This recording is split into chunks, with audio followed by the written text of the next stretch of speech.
Hey, y'all, I just wanted to get on here real quick and say a little something before the start of the first Truth and Tracks Thursday. Um, some of y'all may not like the genre of music or what have you, but it's all about preaching the gospel. It's all about getting the gospel out there. Uh,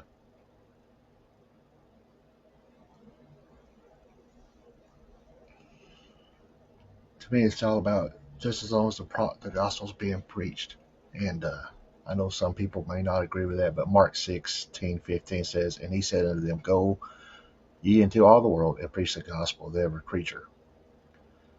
Matthew 28:19 through 20 says, "Go ye therefore and teach all nations, baptizing them in the name of the Father and of the Son and of the Holy Ghost, teaching them to observe all things whatsoever I have commanded you. And lo, I am with you always, even to the end of the world." Amen. So Jesus commanded us to go out and preach the gospel. Now, I know some of you may debate on whether or not, you know, style, uh, context, or you may say, well, that's not preaching the gospel. Well, who are we to say it's not? Who are we to say that just based off of a style of music that the gospel's not being preached? I've known many people that the Lord has touched. The Holy Spirit has convicted them, or they've in a very dark place in their life. Some of them was thinking about suicide and killing themselves and just throwing their whole life away. And they heard a song. The Lord had placed a song in their life. It may not have been a song that or a style that we may not like, but nonetheless, the Lord used that style of music. And First Corinthians 9:16 says, "For though I preach the gospel, I have nothing of the glory of it. For necessity is laid upon me. Woe is it to me if I preach not the gospel." Romans 10:14 says, "How then shall they call on him in whom they have not believed? And how shall they believe in him of whom they have not heard? And how shall they hear without a preacher?" And the last thing I'm going to use, but 1 Samuel 16 and 7. A lot of people like to use this verse where they try to, well, I ain't going to get into all that. But the Lord said unto Samuel, "Look not on his countenance or on the height of his stature, because I have refused him. For the Lord sees not as a man sees. For a man looks on the outer appearance, but the Lord looks on the heart." So, with that being said, let's not get so hung up on a style or the long hair or the way they look, which is, we all do it. I've been there myself. We all do it. So let's show a little grace, a little mercy, and I also like to add, if you're a band, and I'm not going to limit this to just one style. I've reached out to some other people, and I have not heard back from them. So, it's not for lack of me trying. I've reached out not just once, but multiple times uh, to people that, you know, that I listen to. I listen to different styles, but so if you're a band and you want to come on to Truth and Tracks, just shoot us a message, um, and we'll get something scheduled. And we'll be praying for y'all. Y'all be praying for us. And just remember that just because it's a style that we may or may not agree with, sometimes we could get on that bandwagon and get too far focused on, like First Samuel says, on the outward appearance, and not look at what's being done behind, the look, or behind, you know, what all the show, more or less, or the music. But I'll stop that right here because I don't want to get too far into this. But once again, I've reached it. I'm not going to limit this to one style of music, and I've reached out to other people that I listen to that's more contemporary, and I have not heard back from them. So y'all just be praying. And once again, if you would like to come on and discuss what we'll have a discussion, and just reach out to us. All right.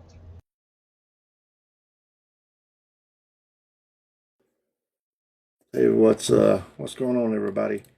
Um, this is Steve Anderson with Stand My Ground Ministries. Tonight we are premiering our very first episode of Truth and Tracks Thursday. We hope that you enjoy it. See, this is just not about music. This is also about truth. It's about faith, and it's about standing for Jesus Christ in a world that wants us to remain silent, no matter what genre of music we play. Tonight, we got a powerful guest with us, a band that's not here to blend in. It's a band that's not watering down the message. Weapons of God out of Dayton, Ohio. Um, they're bringing real. They're bringing a real message, real conviction, and their music actually means something. Their music has blessed me, and we're about to break it all down. Actually, it went a little bit different than what I thought. Um, I wasn't expecting it to go into the direction it was going in for our first episode. If you like it, hit the share button. Let's get this out to people who need the truth. Um, like I said, it went in a totally different direction. The reality of it is that too much of what is out there today ain't about Christ. It just don't hit it. It just don't meet the mark of what Christ represents. So tonight we're going to stand on something real. We're going to we're going to get into a little bit of what they're about. This is Truth and Tracks Thursday, and this is Weapons of God. Um, Make sure to give them all their links is in the description. Their links for their YouTube, Facebook, Bandcamp, even their own website. You can find all that in the description. So make sure you give them a like, you give them a thumbs up, you go and support their ministry. Same with ours, Stand My Ground. You can also find our links in the description as well. You can also find links for our if you'd like to donate. We have a Cash App and a Venmo. You can also donate that way if you want to see us try to get better equipment to where we're recording better. Or if you just want to support us, either way, if you just want to show support financially towards the ministry, we greatly appreciate everything that you give will go towards the ministry, and we greatly would appreciate that. Also, we also have a sponsor, Bernie's Best Chompers Pets. You can go to the link that's in the description as well. You'll find 20% off if you use the code Stand My Ground. You get 20% off of your order. Like I said, this first one didn't go exactly how I expected it to. If you notice, there's times that I keep looking over to my right. I had made some PowerPoints that, because in case I forgot something, I made some PowerPoints. And the thing is that I cleaned my desk and I threw some papers away and ended up throwing away my PowerPoint. So when I'm introducing the band, when I get to introduce Leon, the guitar player, you'll notice that I sort of look and I look sort of like befuzzled because I'm looking for my PowerPoints. I'm like, it's when I realized that it was gone. But let's get in there. Let's show Weapons of God some love. They're out there fighting the good fight of faith. Uh, like I said, you can go to the description. In the description, there's a link to their Facebook, their YouTube, their Bandcamp. Just go and support them, show them some love, let them know that what they're doing means something, no matter what style of music it is. You can also give Stand My Ground, our our links are in the description as well, and also the links to our Venmo and our Cash App if you want to give. Also, like I said, our sponsor, Bernie's Best dog treats and dog vitamins. If you want to hook that up, links in the description. You get 20% off your order. Just use the code Stand My Ground. I appreciate y'all for watching. Let's get into this first episode. And like I said, it didn't quite go the way I wanted it to. It went into a direction that I wasn't expecting, but I really enjoyed it. I liked the direction that it went into. So let's show Weapons of God some love, and here we go.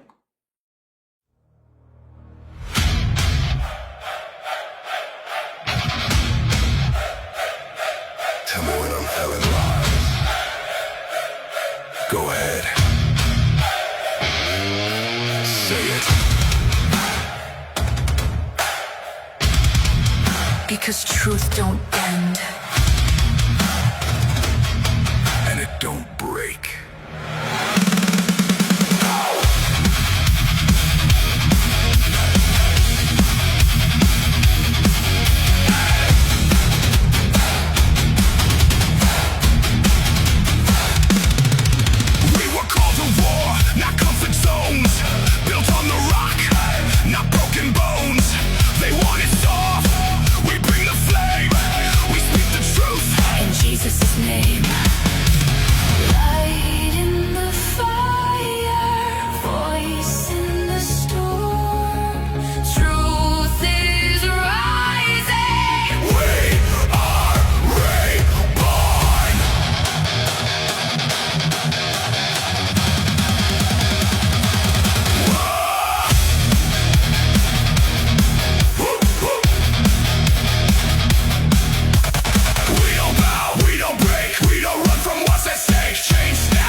This is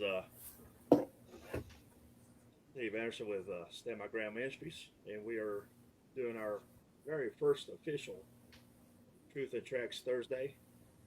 And with us tonight we have the band Weapons of God out of Dayton, Ohio.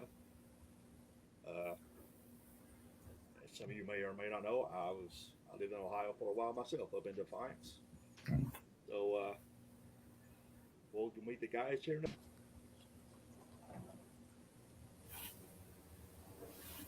All right. And here we have, minus Ed, Weapons of God. And bottom, what would be my right, is Steve McGowan. Hey. Am I saying your last name right? Yes. And his sister-in-law, Rochelle. Hey. And then to the guy hiding to my left on the bottom is their guitar player, Leon Black. Greetings. Upper left is the drummer, Jason Harmon. Hey. So with that, let's all welcome Weapons of God into the very first official episode of Truth and Tracks Thursday. Like I said, Weapons of God is hell. You guys, all of y'all are from Dayton, right? Or are y'all scattered? Sort of, kind of. Dayton's where we rehearse, play, we're scattered around. Is it all in Ohio though, or is Yeah, Yeah. we're all like within 45 minutes from each other, maybe Yeah. if that. I have a pastor friend of ours. He lives up in Tip City. Oh, Yeah. His church is up there in Tip City. what church is He's that? been up Redemption Tabernacle. Todd Hoskins Hmm. is the pastor. Name sounds He's familiar, got a but big old open field backed up in there. They just built a big old youth center up there and everything. So nice. his church has been slowly growing throughout the years. It's getting bigger. But let's uh let's discuss everything that's weapons of God. All right. First off, you guys just released an album not too long ago called Tribulation, Yes. and I've noticed throughout the other releases, this one it's slowly progressed what I would consider more like a groove metal vibe, more like a sludgy groove metal with a lot of crunch, which I really love that. Uh, Thank you. is that the kind of sound you guys were shooting for, or have you slowly progressed into the way you're going? Oh no, it's just whatever we write is what happens. I mean, there's different varieties of sound that happens when between the four of us writing songs. I mean,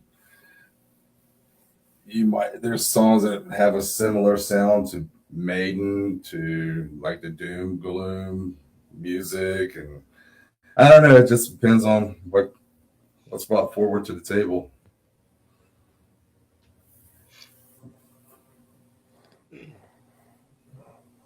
Have you guys ever thought about? I know I'm going to go left field here a little bit, but on the last songs, which is a trilogy,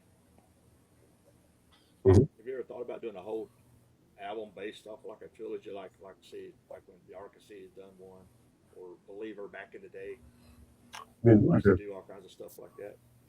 you mean like a concept album? Yes. Um, I mean, I don't think we've tried to or even really talked about it.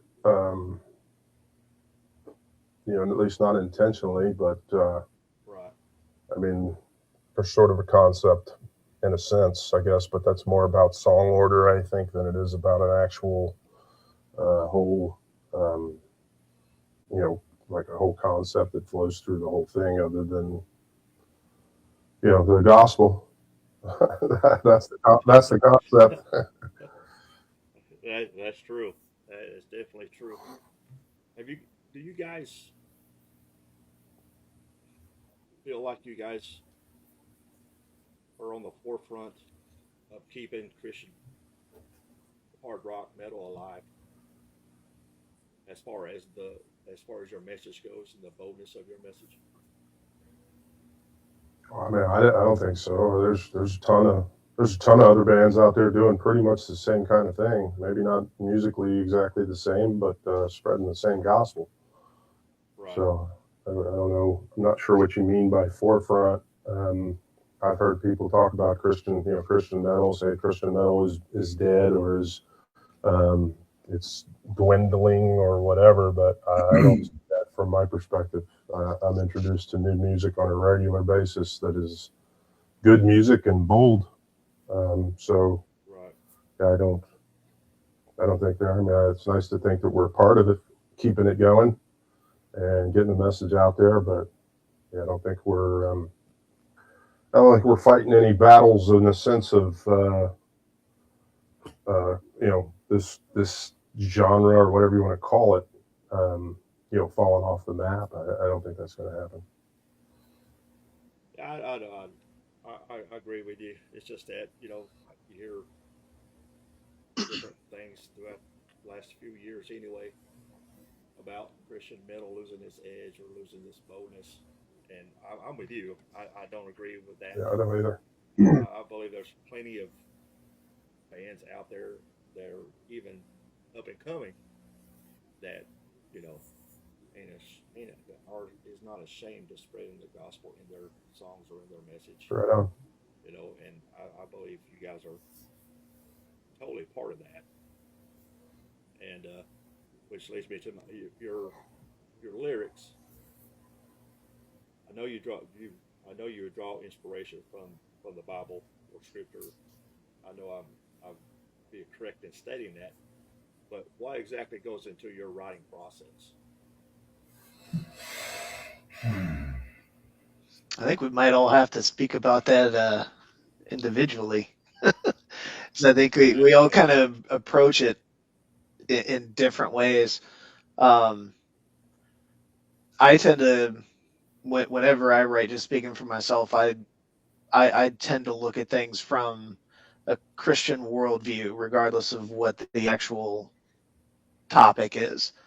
So I guess anything that I would write would not be considered by anybody probably to be like praise and worship type stuff. So in I guess the more literal sense, but right. I totally understand. I get that. That's one of the things that when one of the things that I like about Christian rock or Christian metal or Christian whatever label you want to put on it, they that genre as a whole tends to speak about things that the church don't want to talk to per se. right. You know, just like you said, you come from a worldview on it. It's like I me and my wife 3 or 4 years ago when we first started our ministry, our whole goal was to reach those that we feel the church has neglected as far as the drug addicted, especially that group of people, the ones that are addicted on drugs, those that are living on the street. So that's where our ministry comes in at, and I've always been one that has never been. I've always looked at Christian metal or Christian hard rock or that. You can just I really don't want to put a you label can on just it. say metal. Metal's fine. It's Okay, all metal. all right. I just because I know there's some people like, oh, it's not it's this and that. Oh no, Okay, no, you well, ain't gonna get any of that from Yeah. us. I mean, it's all music. Usually, people that write music seriously don't pay attention. At least that I know of, the ones I've played with don't really pay any right, attention to what kind of style you're writing. I mean, you may have an idea when you set out to write a riff or something like that. Most of the stuff that I write comes from just playing. right, And I play through a whole bunch of just nonsense until something sticks, and then I stick to that, and then I build around it. Kind of like Jason was saying lyrically. I mean, I write from a Christian worldview. I think some of the lyrics of what would be considered songs that I brought to the band weren't even written by me. They were lyrics that were written by guys I was in a previous band with. That a guy that was Christian, that he and I kind of snuck in Christian themes into our secular band, if you would, at the time. right, And then the other stuff that I've written is largely, I don't really set out with any particular goal. It's just when you get a few lines or something that pops in your head and you won't leave you alone, and you kind of grab that pen and then you sit down and you start to write, because I still write on paper a lot. I've got folders and folders of paper. Um, Not that I don't write on the computer too, but something about sitting down with a pencil, and I do a lot of edits as I write. I think just because you come up with different ways to say things, or different lines, different words, maybe that make the point better. But I try to mostly write about life experience, and we experience the same things that everybody else goes through, Christian or otherwise. And it's more about how you approach it. I think with a Christian background and being a saved individual, I don't get as angry as I used to get. You know, Yeah. there's still a little anger in there, I think, but it's just as you mature, you realize that some of these things are bound to happen.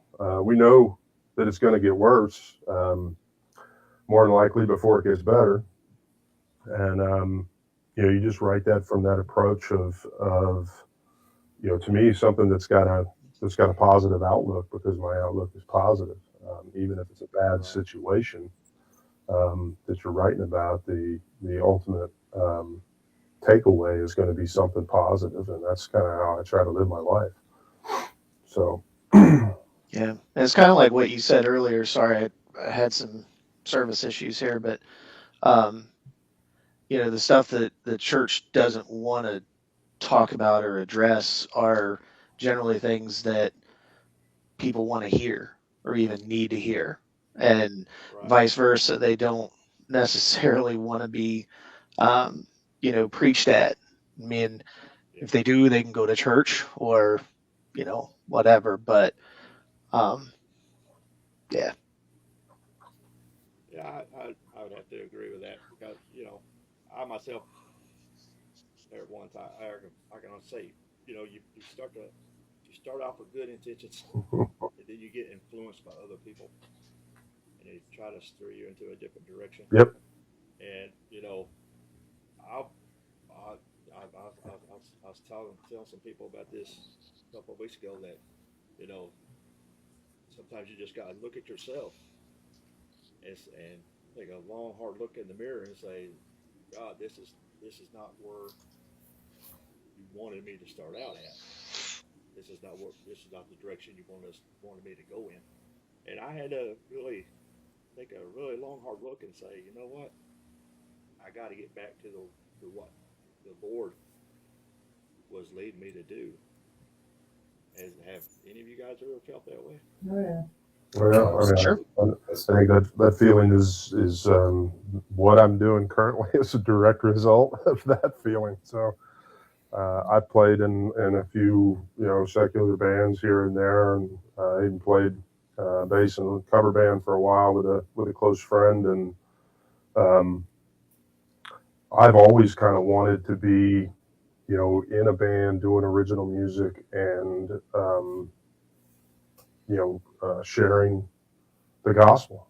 It's something I've listened to Christian rock and music since I was little, and Right. even though I still listen to all kinds of music all over the place, styles, and I don't listen to Christian music exclusively, but I find a lot of times that music that I'm listening to, if it does not have anything positive for me to take away from it, then I'm not drawn to it as much anymore. I look for something that I can that can build me up as opposed to tear me down. I do enough of that in my head on my own. So music's a great way to lift yourself out of a hole, so to speak.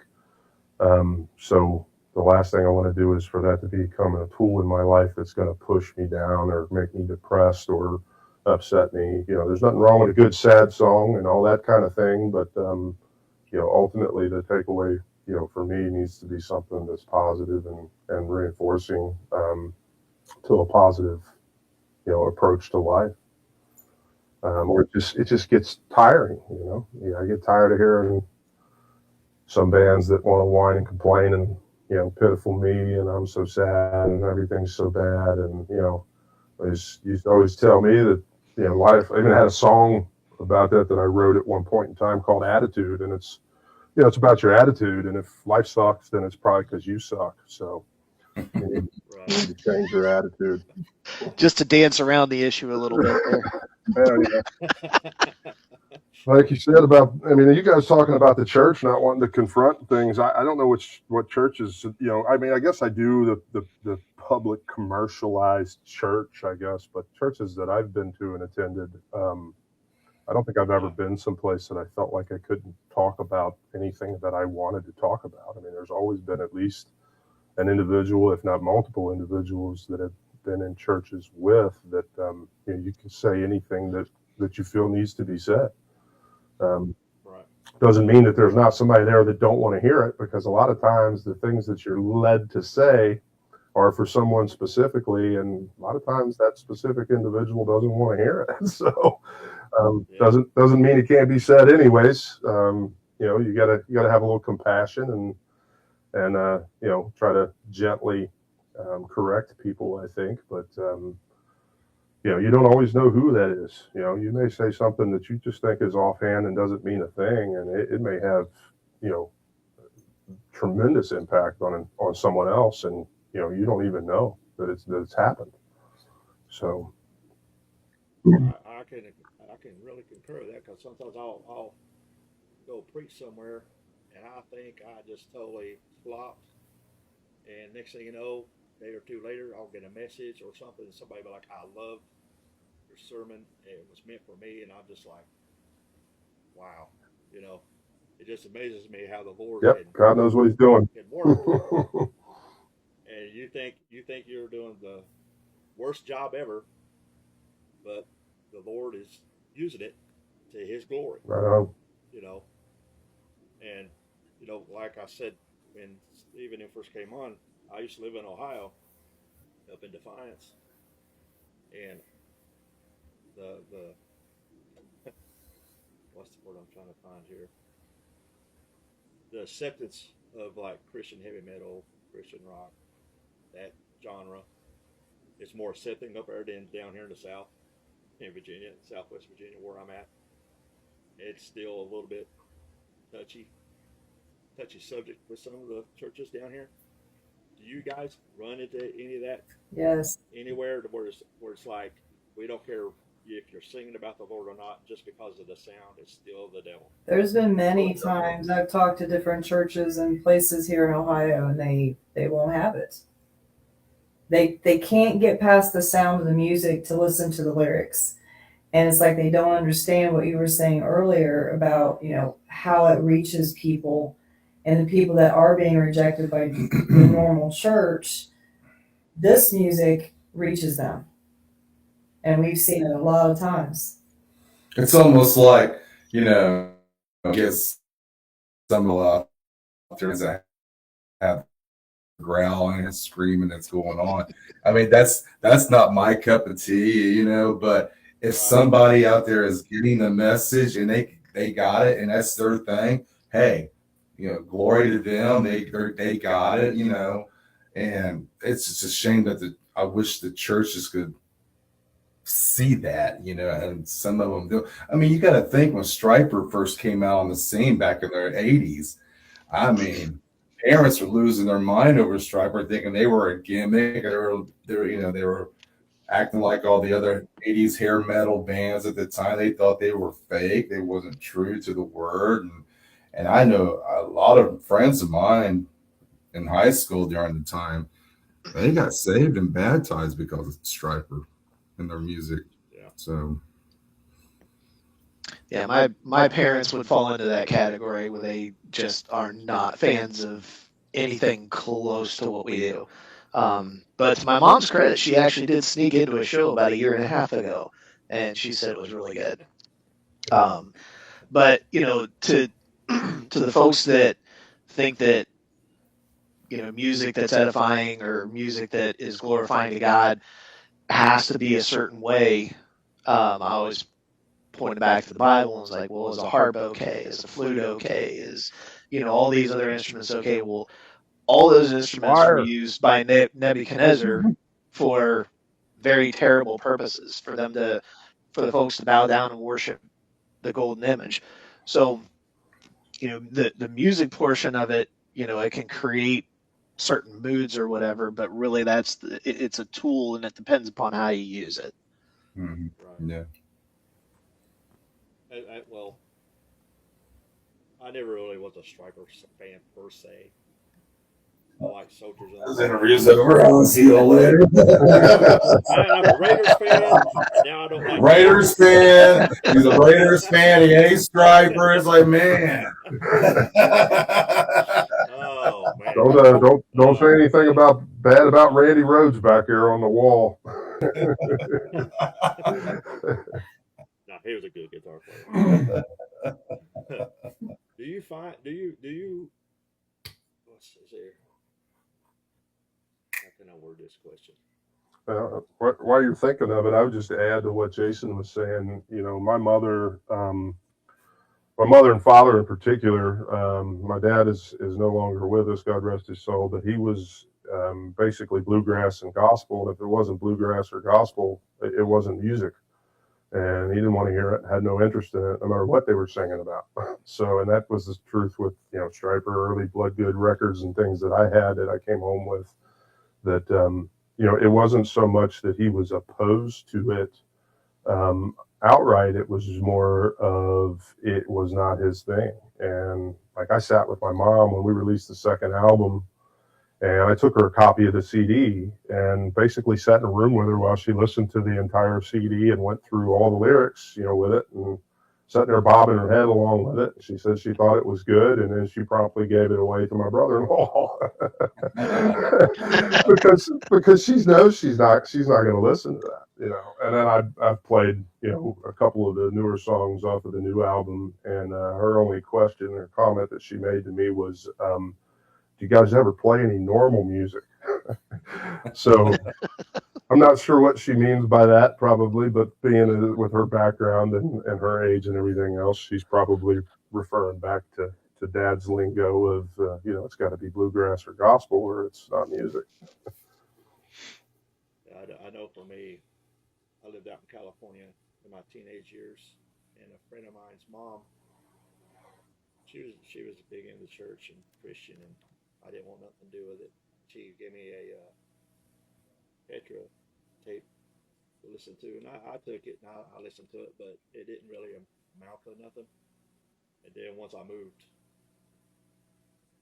parents, we moved back down where I live at now here in Virginia. A person that I met gave me a cassette, and it was California Metal, I believe it Oh yeah, was, Volume One or Two, one of yep, them, I got those. and it had I'm pretty sure it had "Blood Good Crucify" on it, Mm-hmm. and the Lord used that song right there. And I tell everybody to this day, you know, that as soon as they start harping on Christian metal, and they're like, "Oh, nothing good can come out of it," I'll be like, "Hold on a second," because as soon as Les sings that song, that part says, "I wash my hands of this man's blood," that part right there it just gripped me.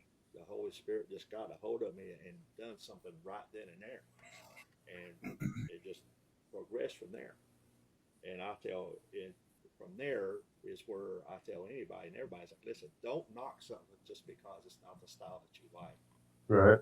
And going back to what Steve was saying about the growling, and I don't really get into all the growl and all the death metal and all that, but if the Lord can use that to reach somebody, who am I to say no? The Lord can't use that. No, you would be wrong if you said that. Yeah, The there's a Lord can whole use whatever He culture. There's a wants. whole culture built around that. No.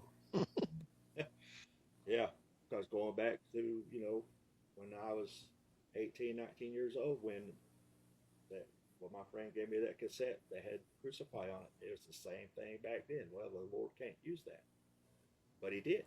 Yeah. And going back to what Steve was talking about Stryper and how he knew people that's got baptized because of Stryper, and all these years later, Stryper's still hanging in there.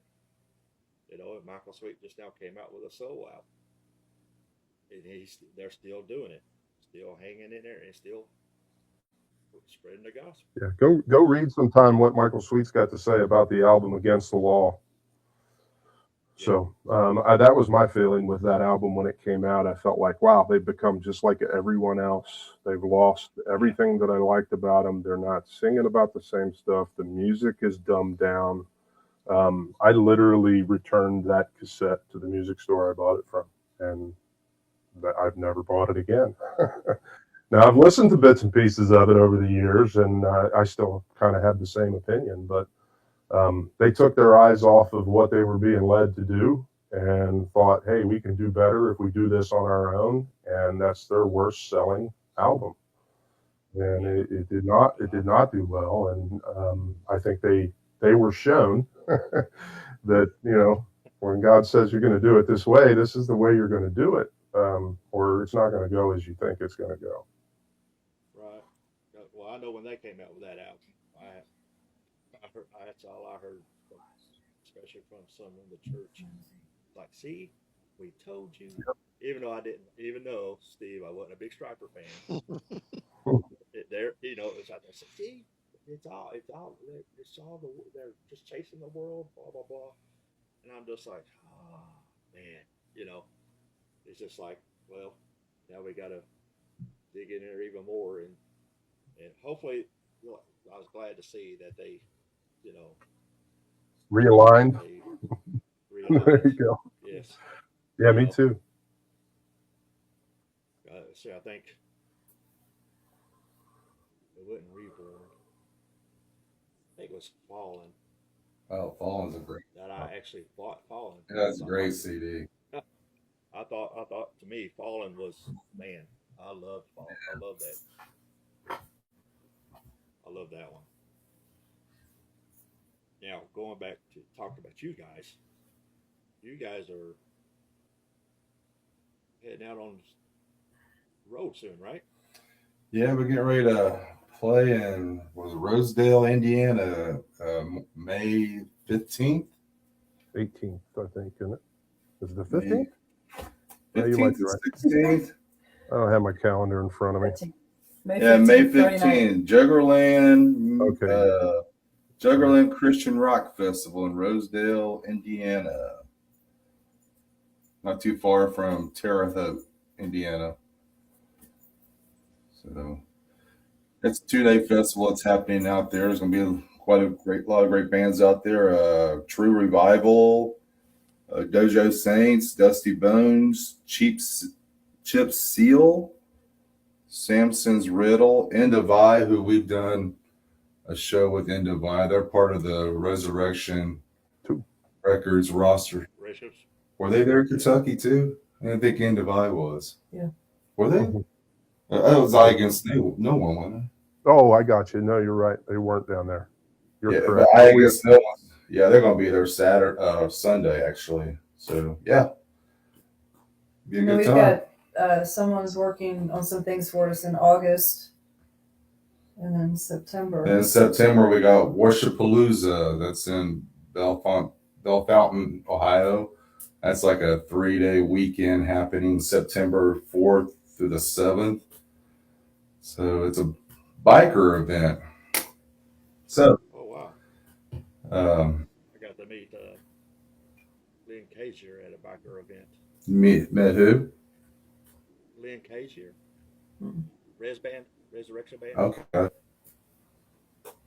Okay. Yeah, Sarah. I think it was in 2000. October 10th.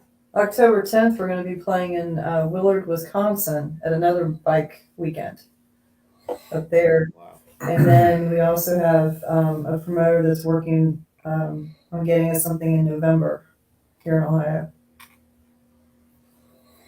You guys gonna be doing any more Immortal Fest? No, not this year.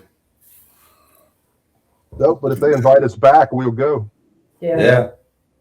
But yeah, not this year. We didn't get invited back. So was surprised that we got invited back last year. We got to play 2 years in a row there, which was really exciting. Yeah.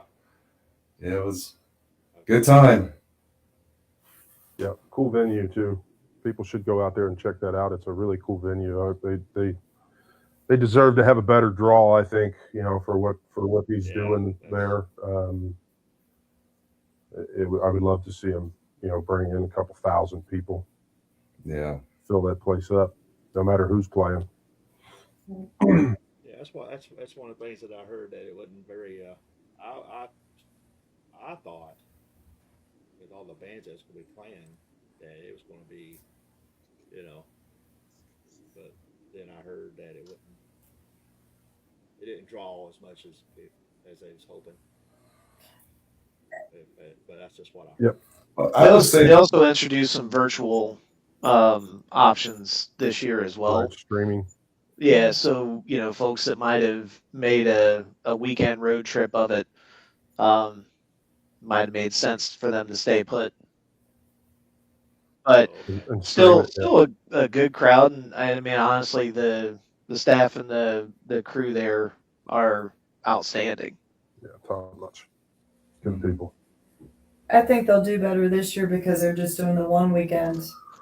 I think that it got too expensive for people to go, and they were starting to choose. Well, which weekend do we want to go to? And a lot of people we knew were going on vacation when we were there, and so them having one weekend, I think, will benefit them. And then and people saw that when we were playing whatever weekend it was like, oh, we don't want to go that weekend, so we're going to. No, I'm good. We were the draws. What was the guy playing it? Ah, we ain't going to that one. They're the chopped steak of Christian metal.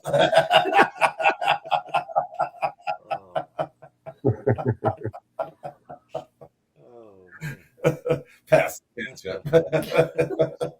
See what we did? That's good. We broke it. That's good stuff. Sorry. You broke the fence. No, but the first year they had Immortal Fest out there. It was really good the first year because the first Immortal Fest, I believe, resurrected a lot of those bands from the 80s, brought them back. Yes, it Aaron Cross and White Cross and, Striking. Huh? I said striking. I had to throw striking in there. They were one of my favorites back in the day. So yeah, I mean it's brought a lot of the bands back. I mean, and now they're all producing, recording new albums and stuff. It's been really good since it's happened. I didn't have a chance to watch it yet, but I seen you guys posted a concert you just did not a couple of weeks ago. Was it for Resurrection Breakfast or Kentucky? Yep. Mm-hmm. Yeah, in Frankfort, Kentucky. What was that? It was a little place called Memories Event Center. It was Resurrection Fest, Kentucky. So Resurrection Records That's it. is putting these on, and it was a neat little venue. It was looked like a wedding reception that someone kind of broke, maybe, but it was a cool venue, and we played with some great people and met some great people while we were there. I mean, that's one of the things I think I always take away from many of these shows is it's like we always run into or meet somebody new that that tends to stick with me in my mind, I guess, in that sense, that those are the kind of you soon forget the I guess the stage time and what necessarily happened on stage, and you more remember the experiences that you end up sharing with people that you're there, whether it be guys or gals from other acts that are playing, or sometimes just random people that you meet in line buying a hamburger, So it's always interesting, and it's that was a cool time. It was a good show. I think it was a little bit different, I think, for us in a sense that the way we went into that, we just kind of just set up on the stage and played. We didn't really mic anything other than vocals. We just kind of said, all right, here's what we got. And, they were struggling, I think, with the sound anyways, just because they had a new system in. The guy was still learning some of the aspects of the system. And I felt like in a way we kind of just made it easy on him and said, hey, we'll just handle it from here, make sure people can hear the vocals and, the lyrics. And other than that, we got this. And it went off pretty good. It was a fun show. Enjoyed it. And actually watching it back, it's cool to have the video so you can kind of go back and watch and sort of critique yourself. But at the same time, I'm always interested in hearing, what does it sound like from the crowd. I know what it sounds like on a stage. It's not always great on stage, but you're hoping at least that the folks in the crowd are getting a good sound mix and enjoying it. So it seemed like it was a good one. I know for myself, sometimes you don't get the full impact if you're not there live. Mm-hmm. Sure.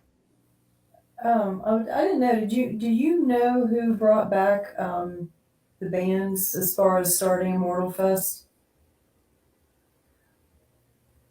Have you heard who it was? So Dorn Rippert with Darth Plummer Artist Management, he had Image Records back in the day, and he was the one that helped Steve Barhorse Yeah. bring Immortal Fest Yeah. the first year. Yep. And so if it wasn't for him working with Steve, none of this would be happening. Yeah, indeed. Wow. I just wanted to give a shout out to him because Hey, Dorn. if it wasn't for him, a lot of things in the last couple of years wouldn't have happened for a lot of bands. That's true. Right. Yeah, because that I was in a band once before, and there's a lot of struggle. Yeah. You know, you get a lot of promises and a lot of slap of their hand, say, "Get that hand away from me." But I know exactly. We show up at places but we still play as if there's only 5 people. We just play like if there's 50 or 100. Yep. Still do it. Yep. You get up there and We, put your best foot forward. And yeah, sometimes there's those little rinky-dink shows in the back corner, hole in the wall venues. That's the ones where people need to hear what you got to say. Yeah. Like I said, even if you don't know who they are and you don't know they're hearing it, a lot of times that's where you're reaching people. So you go in there with a poor attitude and play a poor show. That's not a good look for the gospel. when we do our outdoor services, well, like a church at a park or a place like that, sometimes it varies with how many people's there. And I remember there for a little bit of a stretch there a few years ago, maybe a handful of people was showing up, and we started getting a lot of people's like, well, why are you even doing that for us? To me, they're like, to us, it's not even worth, because it was just me and my wife. We'd load the car up with our sound equipment, go and load it. Granted, sometimes when people was available to help us, they would, but we'd set everything up, and they're like, we don't understand why you guys are doing that. We're like, well, it's just for that one. Yep. Right. And most of the time, it was that one. Yep. And we've been gracious enough to do it in areas where somebody be walking by and hear the gospel or hear a song, and they're like, it's like a couple. I think it was last week. One of the young men that me and my wife both knew and went to school with him, he passed away, but he got real bad on meth, and that he got real bad on it. And whenever we do the church in the parks in the area where he lived at, he would always walk by, and I'd be like, "You can stay, man." He'd be like, "No, it's okay." Well, he'd walk by, and then 20 minutes later, he'd walk by again. And then, like, a little while later, he'd walk by again. Yeah. And I'll be like, well, I looked at him one time. I was like, every time you walk by, you might as well just stay. He goes, "No, it's all right, man." He's just trying to hear things from different angles in the crowd. That's right. Yeah. It's like I was telling him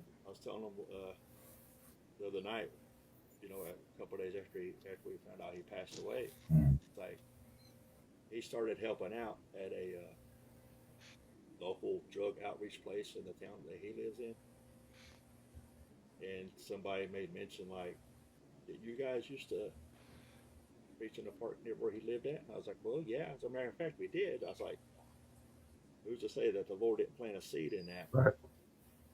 And all them, and 2 or 3 years later, he got right with the Lord, and he started helping out this other place before he passed away. Yeah. So you never know, Right. who you're going to reach, the number of people you're going to reach. It can just be that one person. Yep. That's enough. I think if you're playing for 5 people or 50,000 people, those people are still giving up the time to come and see you, and they deserve the best you got on that night. Indeed. Even if you're playing in front of 1,000 cicadas in 108-degree weather, you give it all you got. No, they deserve it.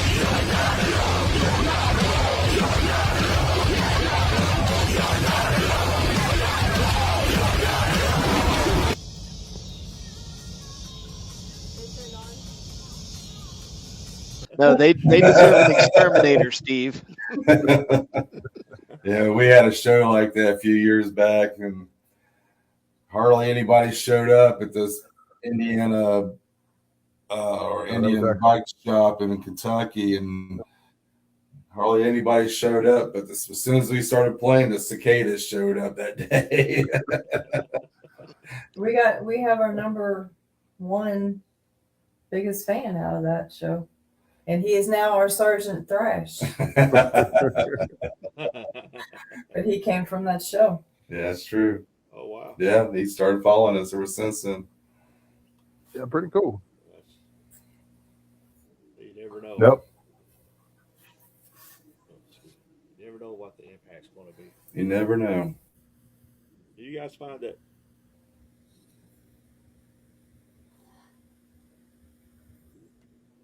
Well, let me ask you this: is what you're doing for the Lord? Do you see that it's actually impacting people?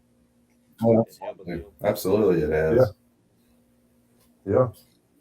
We played in Philadelphia at this little bar there, and there was a gentleman that was talking to us outside. He hadn't been in church for years, and he was going to go back from that night. And in Tennessee, when we played down there were actually people getting baptized while they were on stage. They were getting prayed for while they were on stage. Oh, wow. And I see a lot of things that they don't get to because they're on stage. You know, people talking. And in Kentucky, 3 weeks ago, there was some people there didn't like metal at all, and now they're following us. So you do see a lot of, and it's usually behind the scenes. It's not like right in front of the stage. We've seen some really crazy things too, where people have left because they were affected by the music and they didn't like it. They were affected in a good way, but they didn't like it and they left. So, yeah. We about 6 years ago, we played in this festival up in Lima, Jamming for Jesus. I think it was the first year for it. And we have a song called Ghost. And when we would play that song, I would give a little bit of my testimony about the song, where I came from, and how the song happened, and everything else. So after we got done playing our set, there was this lady that was sitting there under our tent, and she came up to me, and she felt, I guess, convicted about, and she heard my testimony about the song Ghost, and started telling me how she was affected by evil spirits and things living in her home and everything. And there was a city fair going on like down the road from the festival, I guess. And she had just purchased like a little novelty Ouija board. It was like made out of pewter or plastic or something like that. And she got it out. Well, she said that while we were playing the song, she had it in her purse or her bag or something. And she said she could feel her purse getting hot. And this is what she said. So I don't know, but we talked to her and prayed over her, and she handed over that Ouija board since she didn't want it. She wanted to make a change in her life. And we took the Ouija board from her, and on our way home that night, we're like, what are we going to do with this board? You know, I don't want it, you know? So Rochelle checks it out on I-75 in front of the semi. I'm like, oh my gosh. I didn't want to throw the trash. I didn't want somebody finding the trash. So. I don't think I would admit to that on air. Letter bug. At least you didn't go, oh, Ouija board, what should we do with you? Exactly. Gosh. That's exactly what I was thinking. She actually ended up going to church there, I know, for a couple months. Yeah. I don't know if she still is, but we had talked to the assistant pastor afterwards, and he said that she had wanted to join the choir and stuff. So yeah. Cool. Yeah, she was just walking by that day. It was a hot day. We had water. She stopped under a shade tree on the outside of the sidewalk from where we were at. And actually, Ed, our bass player, took her some water and asked her to come over and sit down in the shade with us. And Yeah. she ended up staying for the whole thing, pretty much the whole festival. So it was pretty cool. Well, that's awesome right there. And right when you talked, right just when you said that, talking about the water, and she came and sat down with you guys, the woman at the Yeah. water. Just, Oh yeah, there you go. Yes. Yeah. I had never thought of that. That's awesome. So, Steve, you mentioned the song "Ghost," and I was going to actually ask you about that. That's one of the things I was going to ask you earlier. What was that you said you had a testimony to go along with that song? Do you care to share it a little bit? Sure. Well, yeah, I was raised in church, and then when I turned 18, I stopped going to church.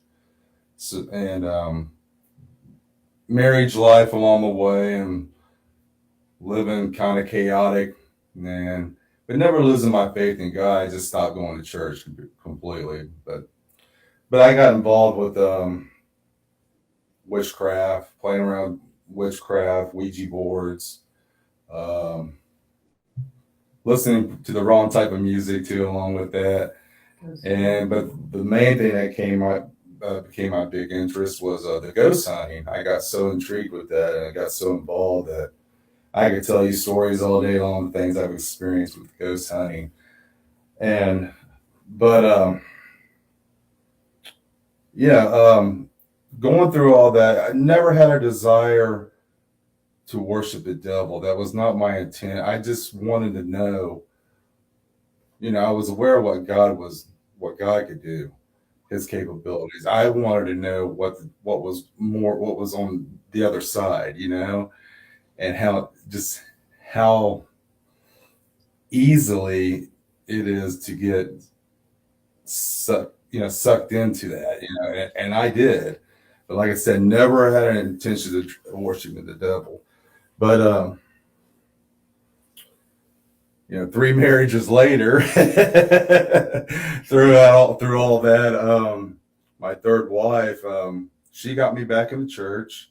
We started going to church and everything else, and I had an eye opener about the whole ghost hunting thing, because I used to believe at one time, the ghost was actually people's long lost loved ones that were still lingering on earth and everything else. I used to believe that, and I don't so much anymore. Like I say, God opened my eyes to a lot of things, and I realized with the song talks about my experience with the ghost hunting, but in the last verse, it's the one ghost I should have been looking for was the Holy Spirit, so the Holy Ghost. Right. And I never been on drugs. I never been an alcoholic. I would say that was my biggest addiction. And coming out of that, I had withdrawals like you wouldn't believe. I mean, I had nightmares, demons. I had dreams of demons coming after me and ghosts attacking me. And it was, I'd wake up in the middle of the night screaming, and things, when before I was I was so immune to it that it didn't faze me. I wasn't afraid, but when I came out of it, it was like the whole perspective changed, that like it was trying to bring me back to it, and I'll have to admit, sometimes I have to be a little careful if I get to watching things like on internets and whatever, some of the ghost stuff that you see. I don't know what, half of it, I don't know what to believe anymore, and especially with today's AI and all that stuff. But when you lived it and you experienced it and you know what's out there, it's real. And the realization of it all is it's nothing but evilness. I mean, the devil knows your heart and desire just as much as God does. But I really truly believe the devil's willing to give it to you quicker. And it seemed like that's what happened with me, when God, it's His timing, and oh yeah, but anyway, yeah, she always wants me to bring. I always use what was called the tea bag theory.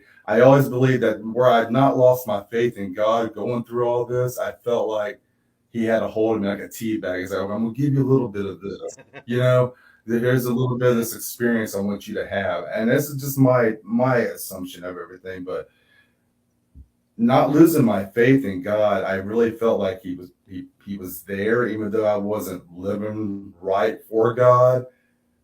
But I felt like, what if this was just him giving me this and say, okay, this is what's going to happen. This is what you're going to feel. This is what's, and now I'm using it today, so. Right. I can agree with that. I totally get where you're coming from with that. Yep. I believe that I never had intention of getting into drugs or none of that, But, being from small town in Southwest Virginia, moving to California, wanting to fit in, you know, everybody was like, "Here, you want?" It started out instantly just marijuana. I was like, "Hey, you smoke? Why, yes." And it just turned into dropping acid, doing lines of crank, staying up 4 or 5 days, and going to where you was talking about.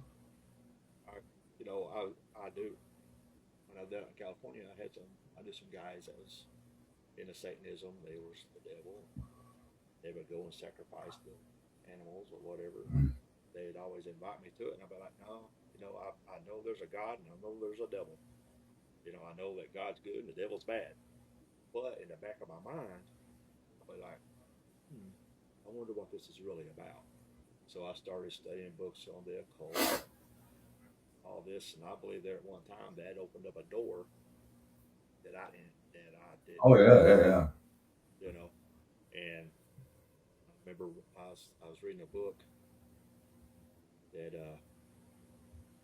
it actually had spells in it, and in my mind, I'm thinking, well, if I'm not actually saying it, it's not going to affect.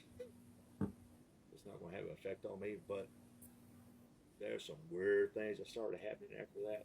The trailer I was living in, all kinds of area. I'd wake up at night, and there's a curtain in the hallway, and I'd feel a cool chill, and I would look down the hallway, and the curtain would raise up and come back down like somebody was looking out of it. I was like, oh gosh. So I was like, I need to do something here. And the only thing I knew what to do, I was like, you know what? I need to pray. I need to pray. And so me and some friends of mine, they was Christians, and they came over and they was praying and everything. And we had hung up a cross in one of the rooms there in the trailer. And I went in there the next morning, and it was down on the floor. I was like, we got to pray again. So they came back over and went through the whole house, anointed it, and prayed over it, and I learned a valuable lesson. And I tell everybody, I was like, be careful what you read, just because you may not be saying it out loud. You may not be intending for it to come forth or whatever. It gets in your mind. Mm-hmm. And, I get exactly where you're coming from. Because I totally believe that sometimes we can allow things into our mind. Oh, I definitely welcomed it in with open arms when I got involved. Yeah, I was all arms wide open for it. I mean, It's definitely and I don't know about, I do remember, what year was it? I think it was 94 or 95. And it was getting close to Halloween. And the police, the sheriff's department there in Defiance, Ohio, put out a warning saying that they caught wind that the Satanists up in that area was looking for young, blonde hair, blue eyed boys. And I was like, wow. And it just so happened that me and a friend of mine that actually still lives up there, I was going car shopping, and I went behind a car lot there and there's just a bunch of used cars that people had traded in or whatever, and carved into the hood of one of them was a pentagram that said, "At the new moon, the hunt will begin." I looked at my buddy. I was like, "See, man, he wasn't a Christian." I was like, "See, what's it going to take Right. for you to for your eyes to be open that this stuff is real? That there is a devil. There's definitely devil Satanists slash devil worshippers slash witches out there, warlocks, and they actually are coming for, well, like for better term, your soul. Yeah. Oh. Because like I tell everybody out there's a war raging for your soul. Yeah, I mean, it speaks about it in the Bible. It talks about, we should not be messing around with the fortune tellers and witchcraft, and Yes. I mean, and if you think about it, I mean, a lot of people don't believe in demon possession, and I know there's been a few controversy over this, but it does talk about when it says, and Satan entered Judas twice in the Bible. When it says enter Judas, to me that sounds like demon possession. That's I right. mean, but I've had a few people argue with me about it a few times that oh no, that's not what that means, but it is what that means. It says right there, and Satan entered Judas. Well, I mean, Jesus spent a lot of his time casting out demons. I mean, Exactly, yeah. So I mean, demon possession's a real thing. Yeah. It made me think of the old law in the Old Testament. Where they were basically told not to mess with mediums, not to mess with anybody that was dabbling in spiritism or whatever you want to call it. I mean, even Saul, when he went to the witch of Endor, because essentially God's spirit left Saul, and Samuel had already died, and he didn't have anybody else to talk to. So he made an attempt at least. Now, I don't know how God made that work, but I believe that it happened. And essentially, Samuel come and told him, "Yeah, this ain't good." Right. That's exactly right. And I mean, they obviously were aware of what ghosts were, even. I mean, because for them to mistakenly accuse Jesus of being a ghost walking on water. Yeah. I mean, so even back I mean, it's always been here, it's. Oh yeah. Yeah.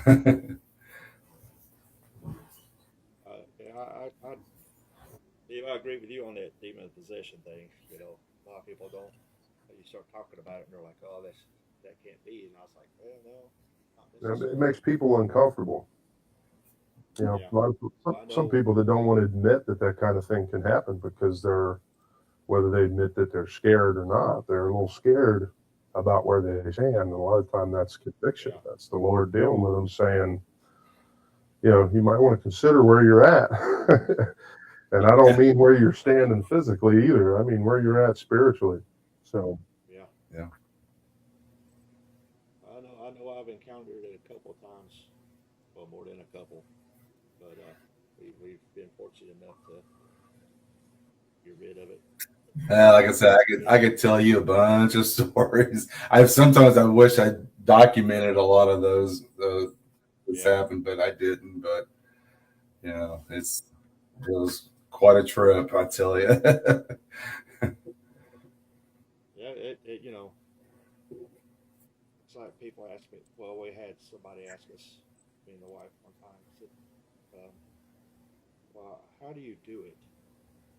I was like, "Well, I just go by what the Lord leads me to do, And the first thing is when Jesus even told them when the disciples came and said we tried to cast this out and we couldn't do it, and Jesus even told them this only comes by prayer and fasting.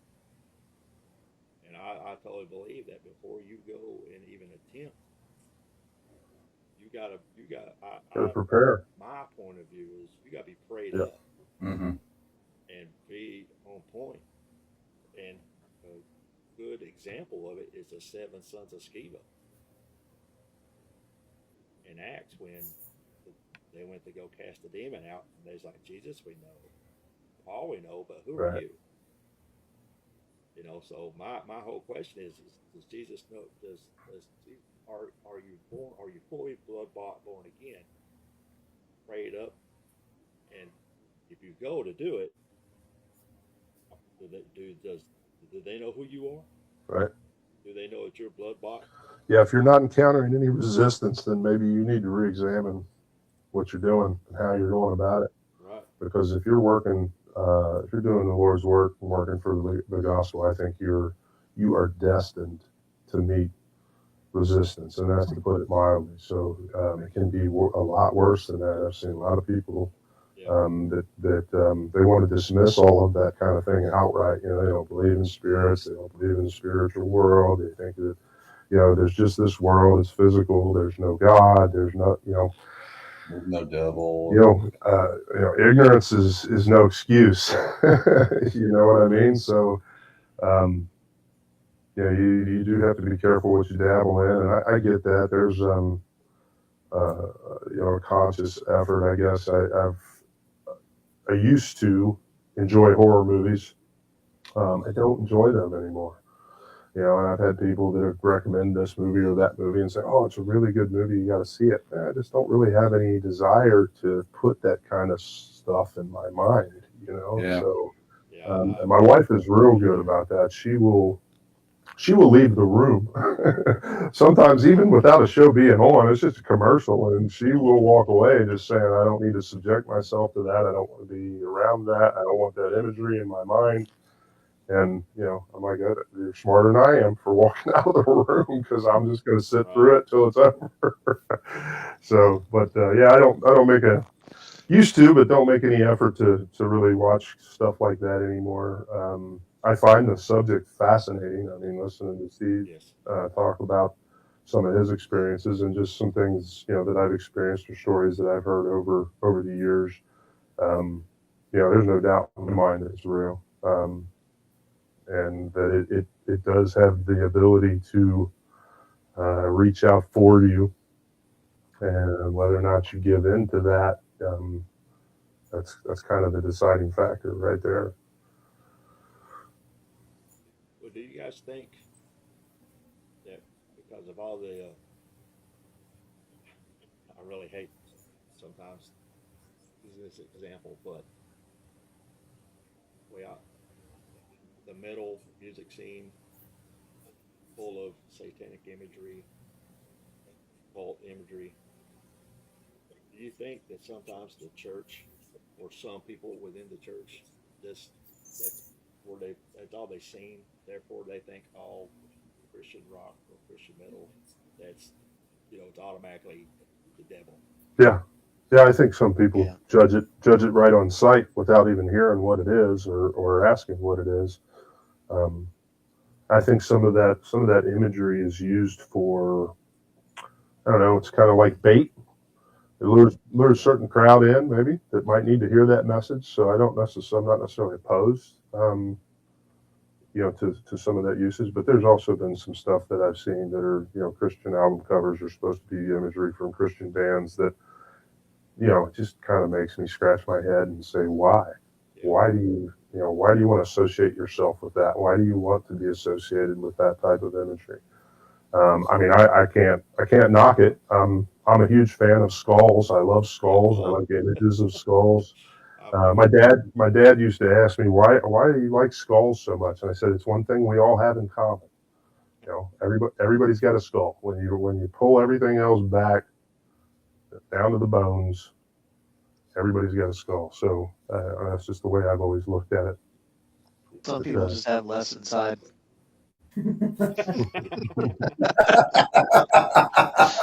yeah, some people have more space in that skull. That's where I keep my extra furniture. No, but my wife asked me out. Even to this day, we've been together. Oh gosh, she'll kill me if I don't remember this. She will. 26, 27 years, I think, altogether. Edit this. Edit. Even to this day, she said, what is your fascination with skulls? And I'm just like, ever since I was a kid, I've been fascinated. Anything to do with skulls, I'm there, man. I'm just fascinated with them. And back about 6, 7 years ago, maybe, a guy by the name of Cody Bay, he was a former Marine. He made a ministry called SoCon, and it's mainly reaching men that was addicted to pornography because that's what he's addicted to. And his logo was a skull with a dagger with a fork going through it, and then a snake representing the snake being sin, death, the fork representing eating the word of God. And it was awesome. Well, actually, I'm wearing it right now. But and she was like, "There you go again with the skulls," you know. And like you, Leon, I'm fascinated with skulls, and nothing evil about it. It's just a Yeah, fascination. yeah, I agree. I mean, that's why I said it doesn't. To me, it doesn't represent evil. It represents Right. humanity. Now I know there's been a few times that I know I've gotten flack for some of the album covers, Weapons of God album covers, like ever since day one, the first album cover, you have the soldier holding two guns, and and then the second album you have soldiers fighting demons, and now you have the third one with the demon reflected in a god. But I always get, well, how does guns represent God? How does this all represent God? And I try to tell them it's a modern day warfare. Right. Instead of going back to the shields and swords and armor and everything, it's a modern time. Yeah. Today's modern warfare we're fighting in, and like with the war within us, those soldiers that are fighting demons. Each one of those demons is representing someone's addiction. Right. It could be anything. Addiction of pornography and alcohol, drugs. I mean, like even ghost hunting or whatever, witchcraft, or just it could be anything. It could be what somebody's going through, and the soldiers is fighting off that war we've battled within ourselves. Right. And ain't that And it's like That's the name of the tell me record, about The the War Demon Within Hunter. Us. yeah. And it's like go back and look at all the Demon Hunter album covers. Every Demon Hunter album cover has a demon skull with a bullet hole in the center. So where did that bullet hole where'd that come from? So what's any different than us having guns and whatever? It's a modern day warfare. Yeah, I think that sums it up really. The imagery, and it says we're in a spiritual warfare, and it's just basically taking that idea and, like Steve said, applying more of a modern bent to it, I guess to say, from the imagery standpoint, because you can be sure that the devil's using that modern technology um, against people. So it kind of represents the same sort of aspect, that it's a serious situation. Right. I think we lost Steve. Hey, we did. Well, Laptop battery died. good. Bad. Talk about album covers. Mortification.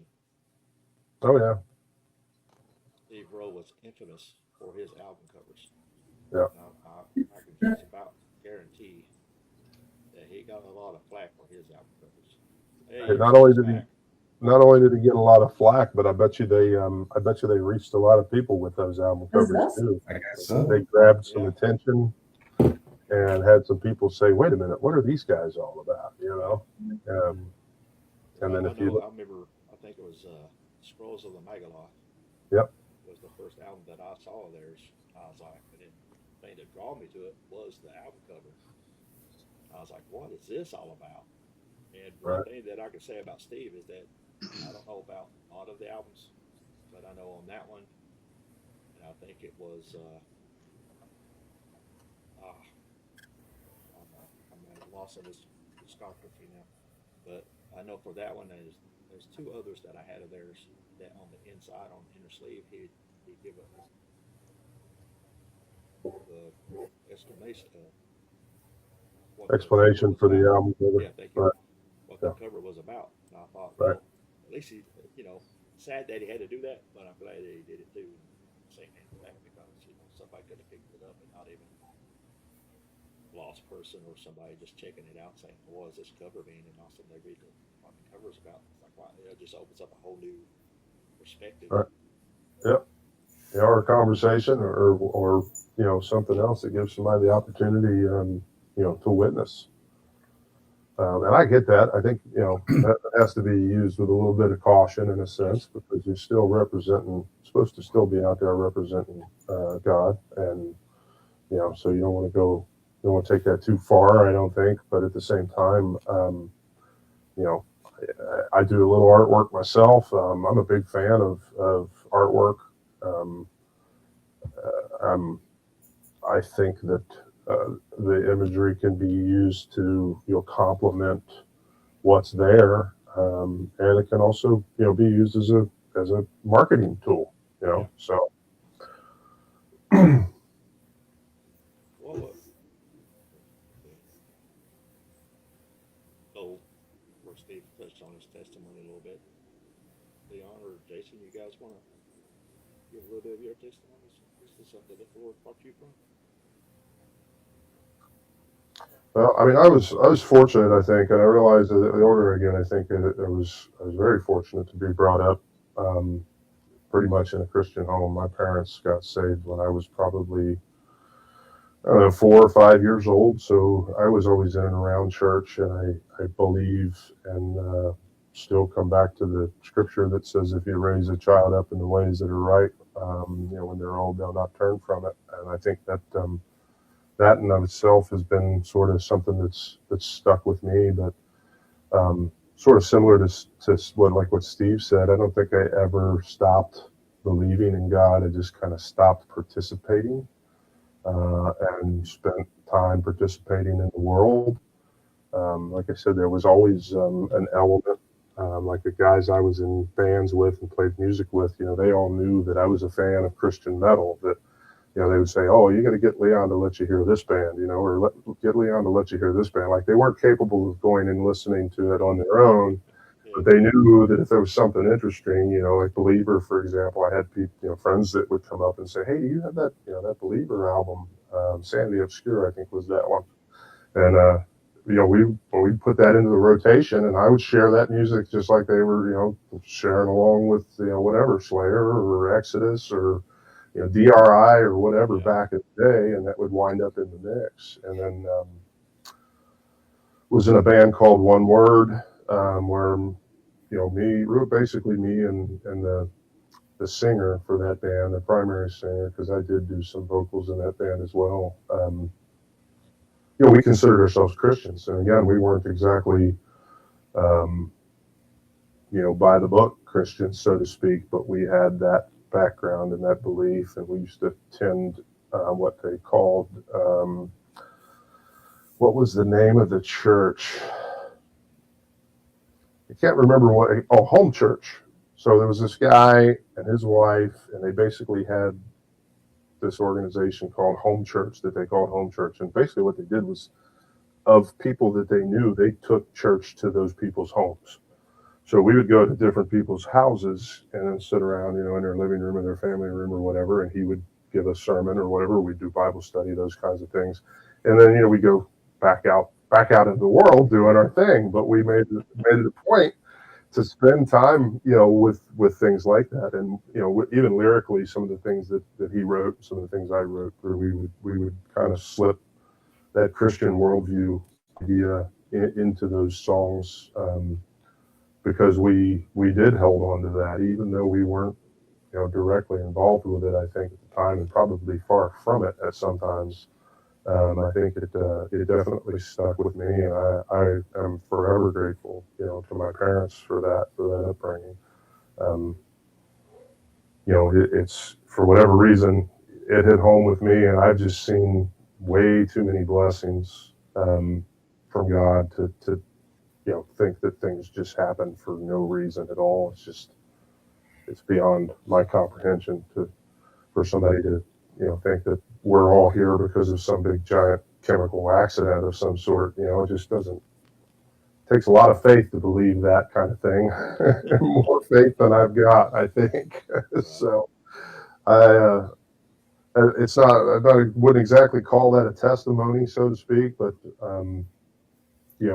there's stories and experiences that I've had along the way that I could share that to me are without a doubt God's hand on my life because of the prayer of my parents, because of the prayer of the church that I was raised in and the people that knew me, that has probably saved my life physically on more than one occasion.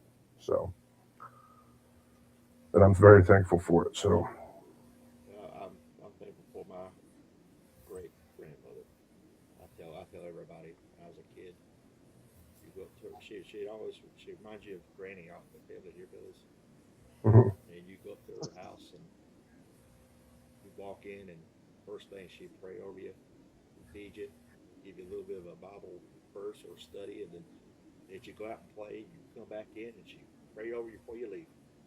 And Yeah, I tell people all the time, I was like, you know what? I truly believe because my great grandmother, as great as she was, is the reason why, you know, I was able to get where I'm at today. yeah, You know, I truly believe that,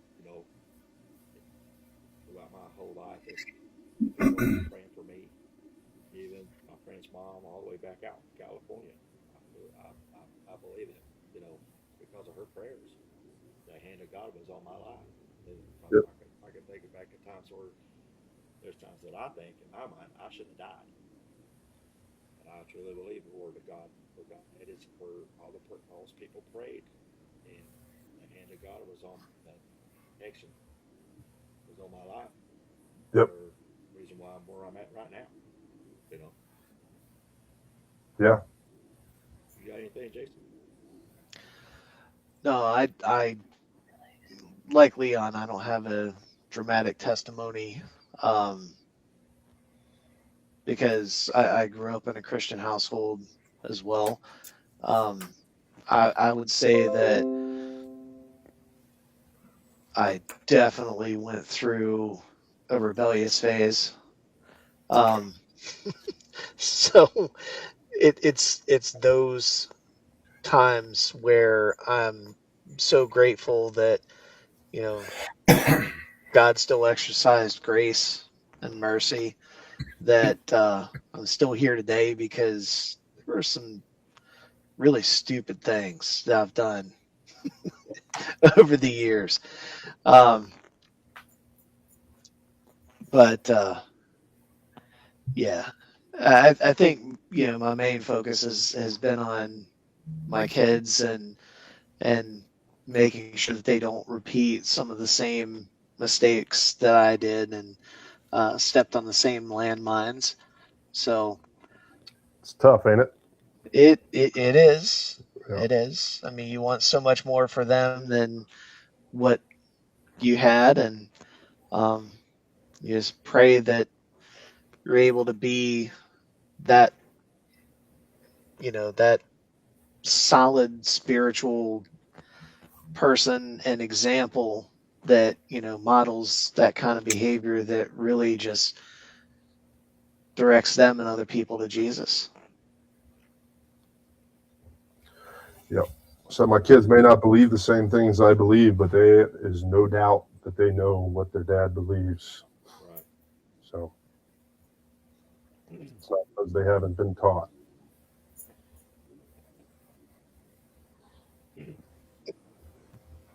What about you, Michelle? You got anything? Me? Yeah. You got a testimony or something you can Um, I was raised by a German Lutheran grandmother, and she was involved in church all her life, all my life, children's choir, everything. And I quit going to church when I was 18. And the first time I went into a Pentecostal church, I was scared to death. Ran out. I mean, it's like everything on me just went straight up and I ran out. But in order to get married, I had to say the sinner's prayer that the pastor made me do it. And at the time, I did it because I wanted to get married. And it wasn't until years later, when I'm with Mike now, and we went to, a friend of mine invited me to a church in Lebanon, Ohio, and we went. And I think that's where it stuck because in order to have communion that day, he had everybody in the church say the sinner's prayer, which I'd never seen. And I actually cried and felt something. Right. So that's pretty much when it stuck. And from that point on, it's just been things that I've seen, bad and good, and things that we're experiencing as a band, good that's happened recently. And it's just, it's amazing. And the places that we've got to go. And if you would have told me, I'm in business, so that's why he asked me to do what I'm doing. But if you would have told me when I was younger that I'd be doing this, I was not a metal person. I was the 70s and big band, and my grandfather was a barbershopper. My grandma was a sweet Adeline. So I've always been around music, but this has been really fun for me to be able to be involved and help write some songs lyrically that I've done with them. And it's to people see people have evil spirits in them and to be able to pray over them like we did. And that was an ex-band member. And just to see people's lives and to see people be baptized when you're playing a song. You know, they're just up there on the stage singing. And the funny thing was that was Ghost too. It's like when they sing Ghost is when a lot of things happen. And to see that people get so caught up in the song and to feel something that over the years has helped me grasp metal and helped me be able to talk to churches and people. It's like, okay, it is real. And having been raised a German Lutheran and to go to who I am now over the years, it's been a big change. But I'm able to, like, we have women, we played in Covington, Kentucky? I think it's Covington. Oh, Erlanger. Erlanger. And this woman came up to him and we ended up talking to her. And so I'm able to, from a female standpoint, talk to women in a way they can't. So I've been able to do that too. And I wouldn't have done that if it hadn't been for God doing what he's done through the years. Yeah, that was a kind of I guess not scary situation, but we played at this place in Erlanger called Peacock's Erlanger. It was a bar, a venue. And after we got done playing, we always in our set list with the Weapons of God song. And this girl came up to me, and I mean, I walked by her. She was sitting at the bar with her husband, her boyfriend at the time. And she came up to me and started talking to me. I'm thinking, oh no, this is not going to go well. You know, I'm thinking, my first thought is, oh no, because her boyfriend was watching from the bar and everything else, and she came out and she's like, I got it. And I was like, excuse me? She's like, your last song, I know what that was about.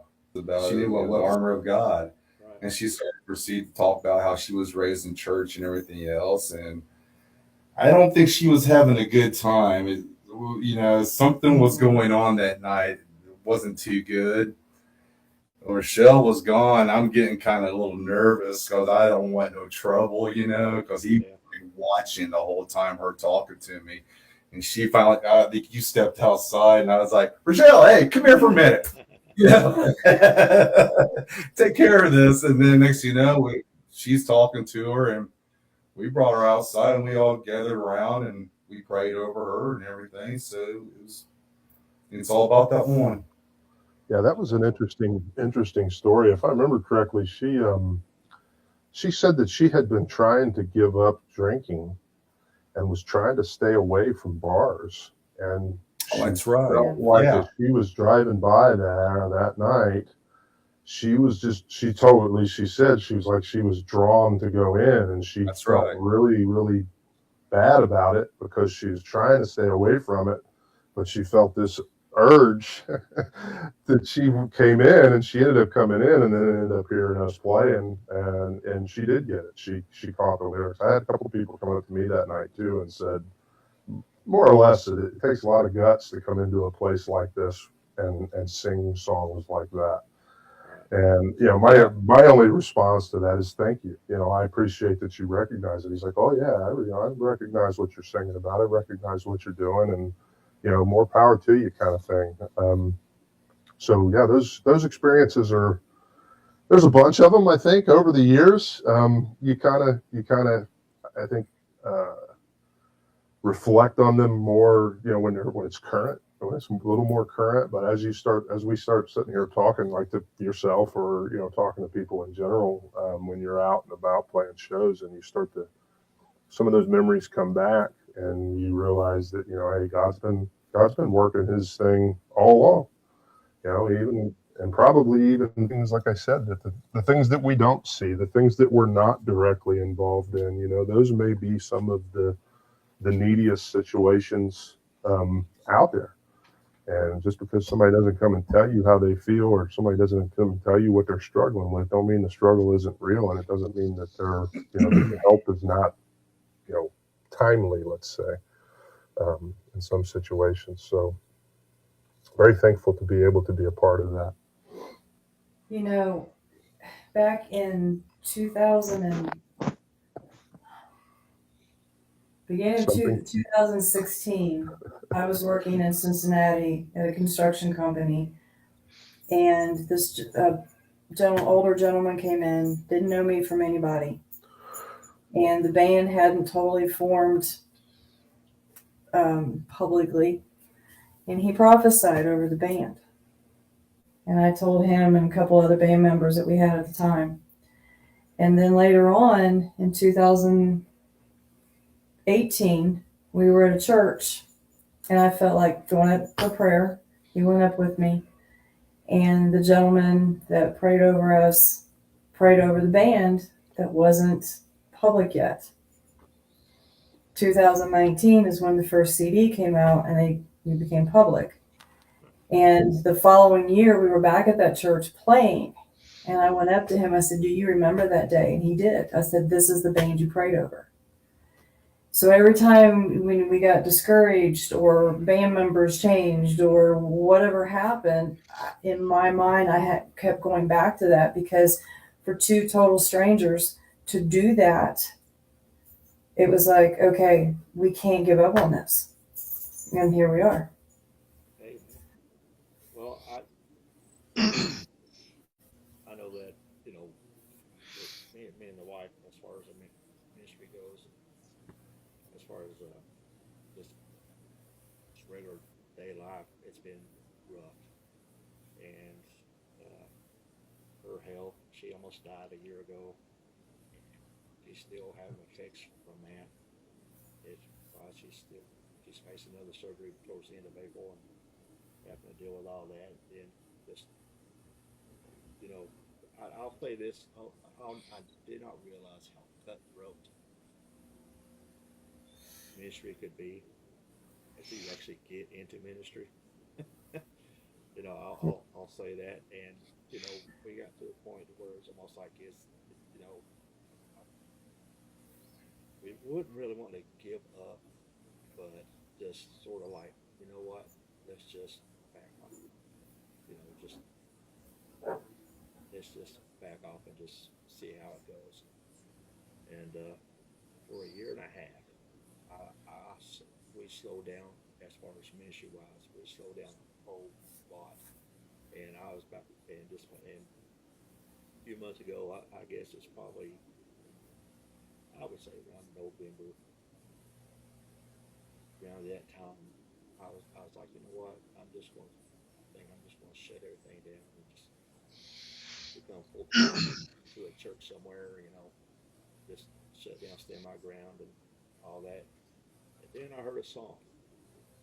That song was a song by you guys, "Death of Me,"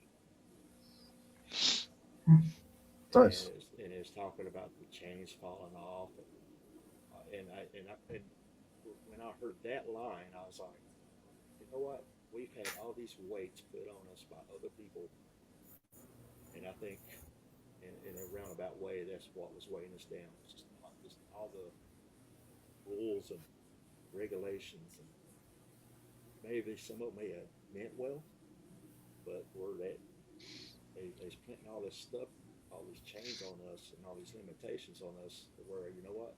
It got to where I felt like I couldn't move. I felt like where I couldn't be free into being what God wanted us to be. And I was just like, you know what? I, I, I, I don't want to fight it no more. I just tired. I'm just about at it.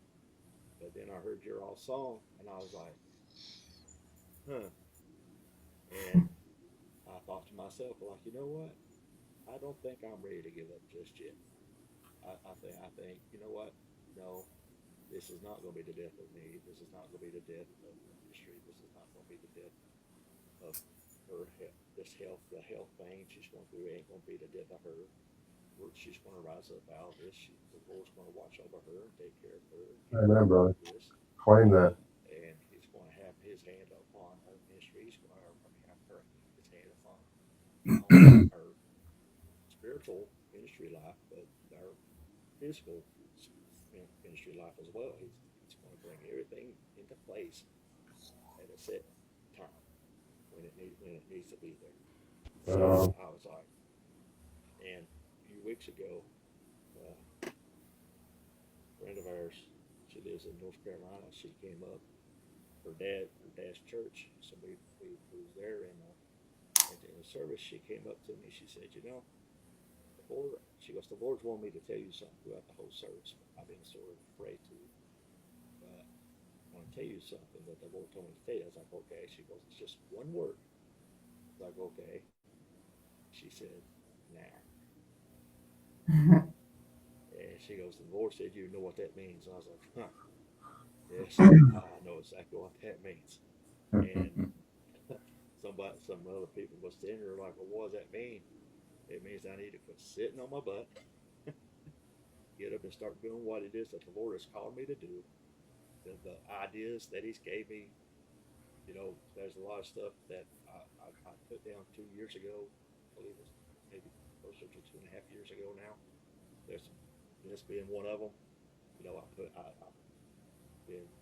just going to do it. Then I just put it down to the side, and I found it funny that you guys were the first ones to reach out, and I was like, well, isn't that ironic that, Nope, that's how God works. It's not irony. Yeah, I was going to ask you how you heard about us. What made you reach out? So I'm guessing that's how that all started right there. Huh? I had heard of you guys, but I never really. I think it was the first album, and then I think I heard Ghost and a few songs here and there from Immortal Past. When you guys played Immortal Past, I was like, and every once in a while you'd be in my rotation, And then when you guys came out with a new album, I was like, I need to check that out. I never really got around to checking it out until I think it was either October or November, and it's when I heard that song, and I was like, and you guys had a video for it, and I was like,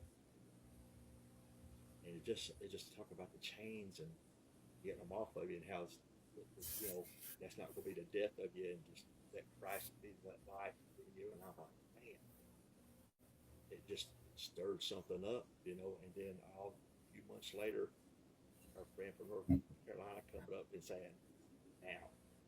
And I was like, man, now is the time. Yep. Now is the time, and I got to thinking about it, now can mean so many things. And I was just like, now is the time for, not only for us to pick our ministry back up and get back to doing what it is that we was doing, and then even pick up the stuff that I had put down that the Lord had laid on my heart. But also now is the time for us as a church to rise up and to go out and get outside of the four walls and get out there into the field. And it's a spiritual battle. And that's one of the things a lot of people be like, Weapons of God, well, what kind of name of band is that? I love it. And which leads me to ask you, how did you come up with the name? Well, I think it was in the beginning, 2011. I started out with this band, and at the time there was a couple of members who agreed to jump in with me to do this Christian rock band. This is when I got back into church and everything else, got out of the ghost hunting scene. I was actually the church that I started going to that got me out of all that. What's funny is their guitar player was leaving, and this is the same church that Rochelle and my brother Mike was going to, and they wanted to know if I'd be interested in playing in the praise and worship team. And I was just like, what? But I have to admit, the first time I went to the church, I had heard contemporary Christian music for the first time. And one of those songs was Praise You in the Storm by Casting Crowns. Yeah. And when I heard them playing, I was bawling like a baby because I didn't know Christian music could be like this. I grew up in the red hymnal, at the cross, those songs, and I didn't know music existed like this. To me, it had like an 80s rock sound. But anyway, I just lost where I was going with this. Weapons of God. The name of the band. Ephesians 6. What? No, that's not where I was going. I lost track where I was going. You started the band. Yeah. So anyway, it inspired me to start the band. So anyway, yeah. So at the time, the band had a different name. It was called Dreams of Serenity. And that's the name we kind of stuck with. And well, things kind of fell apart along the way. And a friend of mine and myself, we decided, well, let's just do some home recordings. He had a home recording studio and everything else. Let's just do some home recordings, just right, and everything else. And just leave it at that, No ideal of starting a band. Let's just write some stuff and see what we could do. Well, I wrote the song called Weapons of God, inspired by the armor of God, Ephesians 6:10-20. And Billy, at the time, I told him, I said, man, what do you think about changing the name of the band to Weapons of God?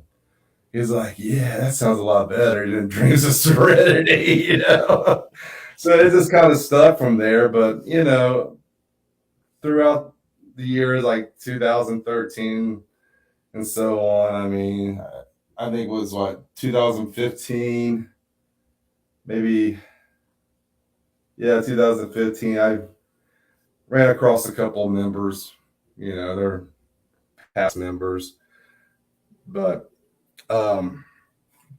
it was 2016 when actually Leon joined the band. And actually what was funny about that is I needed a drummer, and Rochelle and Mike knew somebody that my brother worked with in the post office. His name was Danny Hayden. He was a drummer, and I guess he found out I needed a drummer through my brother, and he wanted to try out. I was like, sure, why not? He comes down the room, tries out, and he brings Leon with him. And what's funny, I'll never forget Danny. He shows up with this little tiny electronic drum kit. And I'm like, what is that, Rockstar? And yeah, he made that little drum set sing. He could play. It was amazing to watch him. So right from that moment, Danny was in and Leon was in. So Leon's been with me since 2016. He's actually Ed joined the band about, I'm sorry. That was actually 2015. That was the end of 2015 when we did that. That was before Christmas. Was it? just I thought before it was right. I Christmas. thought it was after New Year's. I thought it was because Dave. It was in December, I want to say. It was, No, it was after DB Well, left so in I mean, January. we could argue about it, but Danny Anyway. Danny passed in 16. Leon's still with us. Yeah, right. Yeah, he passed at yeah, 16. it Because was, Danny wasn't with us very long because, well, he started having the back issues. He was affecting his playing, so he quit the band for that reason. And then later he passed away. So, and then Yeah. and then Ed, our bass player, he joined the band 2018, and then 2019. No, yeah, 2019. Our past drummer, Greg Stanham, joined the band, but he's no longer with us, obviously, because now we have Jason here, and Jason's been with us for long enough. And You can say too long, Steve. That's fine. he's our unofficial official drummer. So yeah, I mean, members come and members go, but Leon and Ed, they've stuck it out with me the longest, and then now we got Jason, and we just continue on this drive ahead. Things have been good. Yeah, I think we got a good group as far as we all get along well. We've all got a nice, I think, a pretty good sense of humor. It is, because drama is going to come always. Yeah. And I think the more solid that we are, as friends and just respect for each other, the better we are able to handle that drama when it does come, and keep pushing on.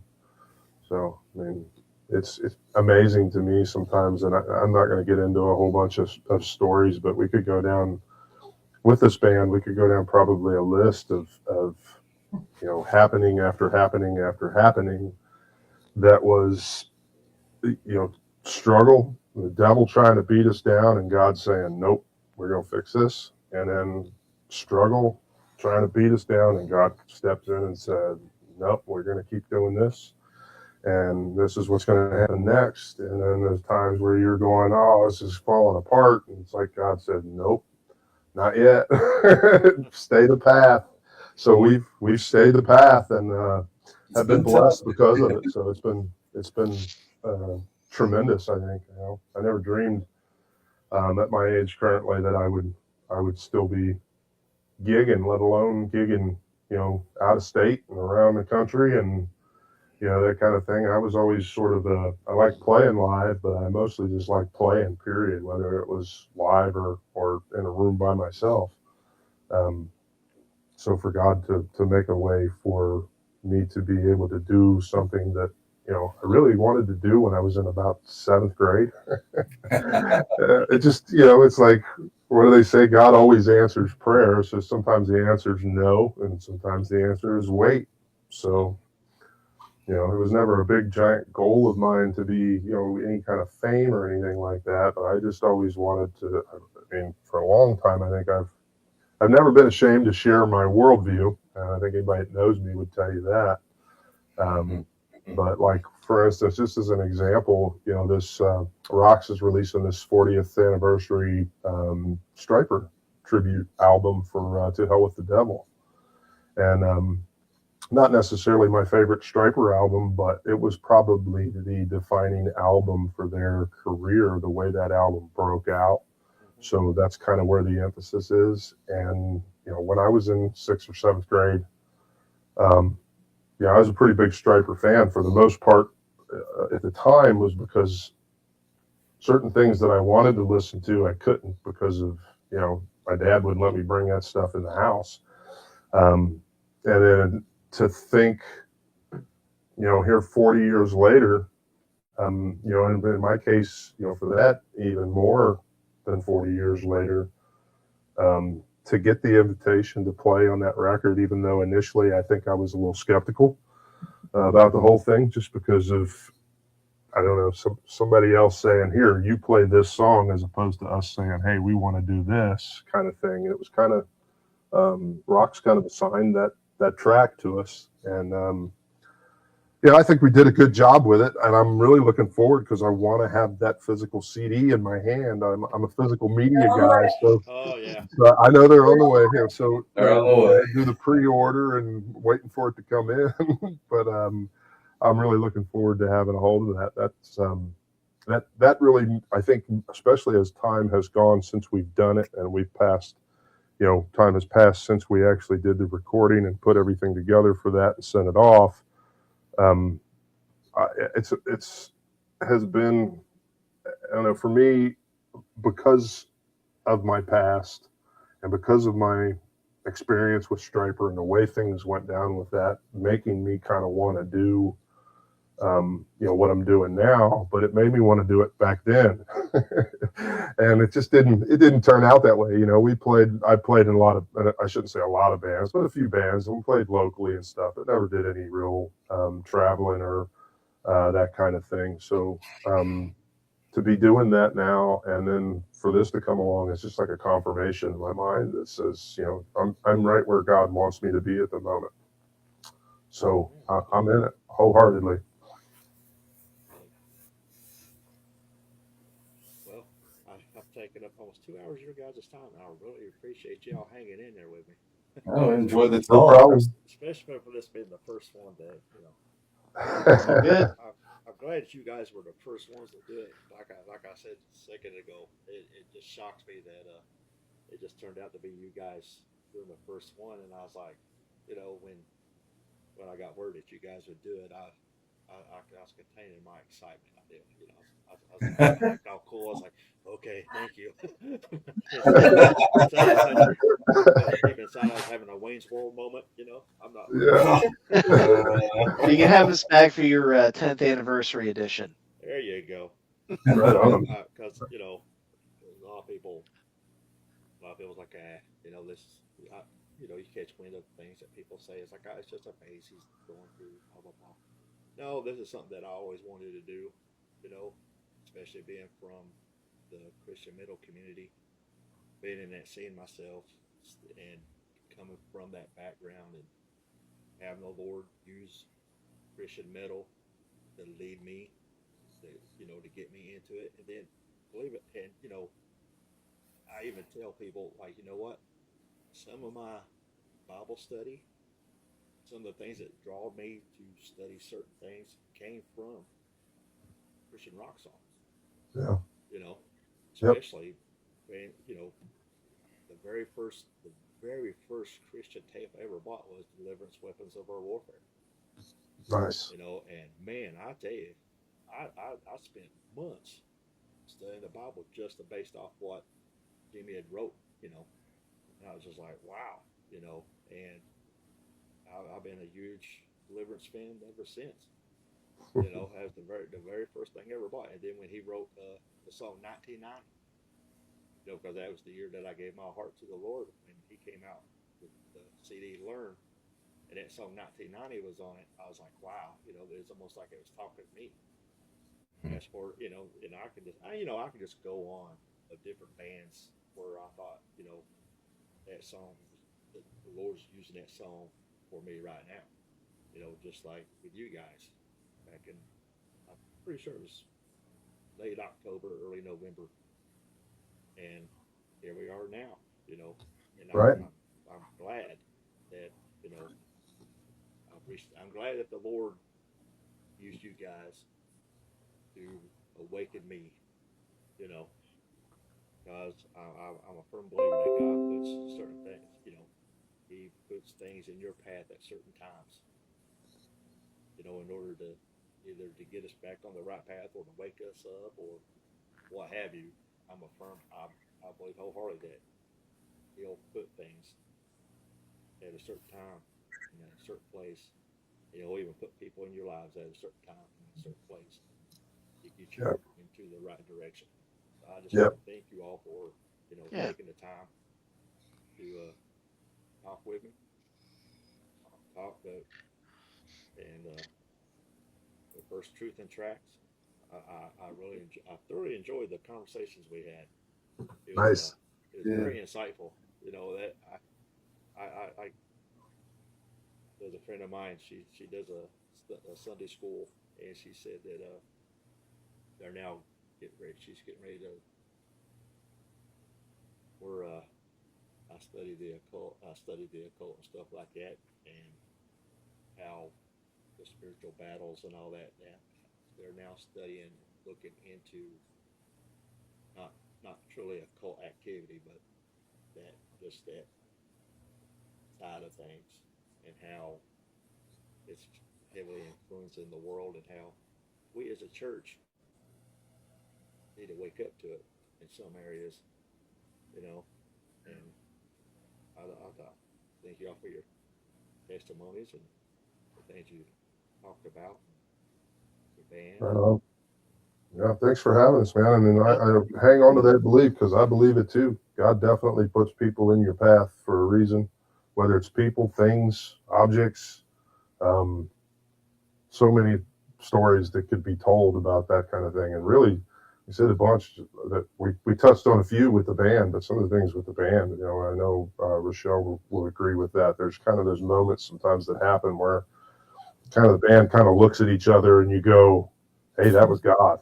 God just did that, you know.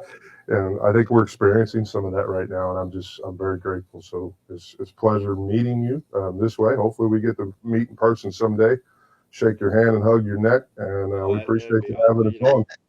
I was so when you guys were at the Mortal Fast, I happened to be over in Addison, Illinois, and I was like, man, I could just drive over there. It's like a 4 or 5 hour drive. I could drive over there and get back, but it never happened. I was like, man, I was bummed. I was bummed for that. That's because we were playing that weekend, see? Exactly right. But Well, and just as a word of encouragement, I know you said you and your wife kind of pulled back a little bit. Um, the Sabbath wasn't made for God. The Sabbath was made for us to give us rest. And I've been at uh, periods of my life where I've just been going full throttle and giving so much to so many things. And even when I'm out of gas, somehow I feel that I gotta keep on going. And then there's a circumstance where God will kind of place a self-imposed Sabbath on me. It's like you just need to step away for a little bit. Um, so I felt guilty for doing that, but it's because I didn't take those Sabbaths along the way or those rests along the way that I felt like he really imposed that upon me. But then when he brought me back in, I felt like I had a much more healthy balance between that full throttle ministry and being able to pull back and recharge and take time for myself. So hopefully that'll be the same for you guys as well. well, thank you. That's a song right there, Full Throttle Ministry. There you go, write it down. Yeah, it is. Write it down. AKA double barrel medicine. Yeah. Yeah, I love that song too. By the way, that sounds awesome. Cool. Well, we'll definitely keep you and your wife definitely in prayer in your ministry. We will definitely do that. We appreciate that. You guys are on our prayer wall, Right not on. just as a band name, but individually as well. Sweet. You know, pray for you as a whole, as a band, and individually as well. That the Lord blesses your band, blesses you all individually. You as well. And He goes before you and everything that you guys do. That He continues to open doors for you, as a band, and continue to reach people. And no matter what comes y'all's way, no matter what obstacles come y'all's way, I pray that the Lord just knocks them all out of the way for you. Right on. And I know you guys are growing, not only musically but spiritually as well. You guys are out there on the front lines, and I truly appreciate that. You guys are reaching a group of people that, you know, back in 1990, 1989, you know, there's like when the cassette was handed to me, you know, and the church was, you know, the church was shunning me because they knew I listened to Motley Crue, they knew I listened to Metallica. I had the long hair and the earring, and every time I walk into the church, you know, it seemed like all they want to talk about is metal music and how it's of the devil, and that turned me off of the church, you know.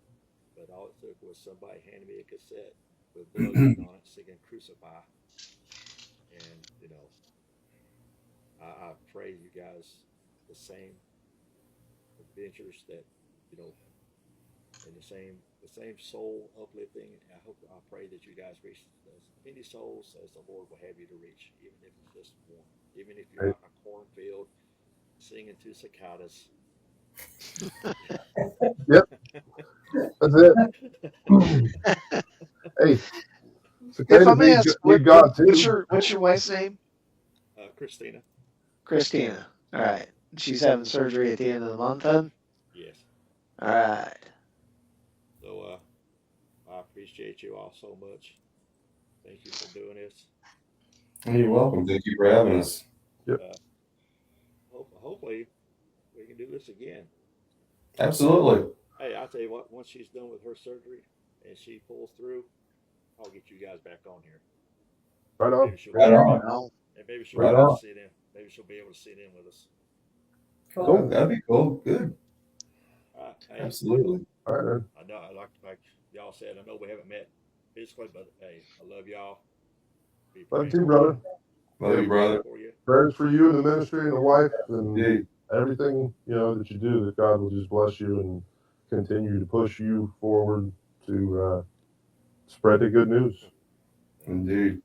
Thank you all so much. Yeah. Y'all be blessed.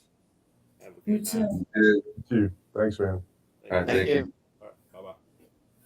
Bye.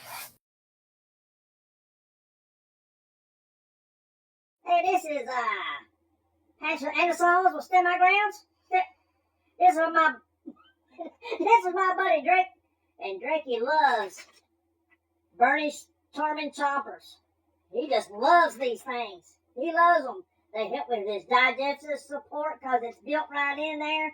It helps him with his cleans teeth, and it freshens his breath at the same time. And I tell you what, I tried it. I don't like it. I like the ice creams and the fudges. That's what I like. I don't like this that much, but Drakey loves these. Drakey loves them. They're designed with both texture and health in mind.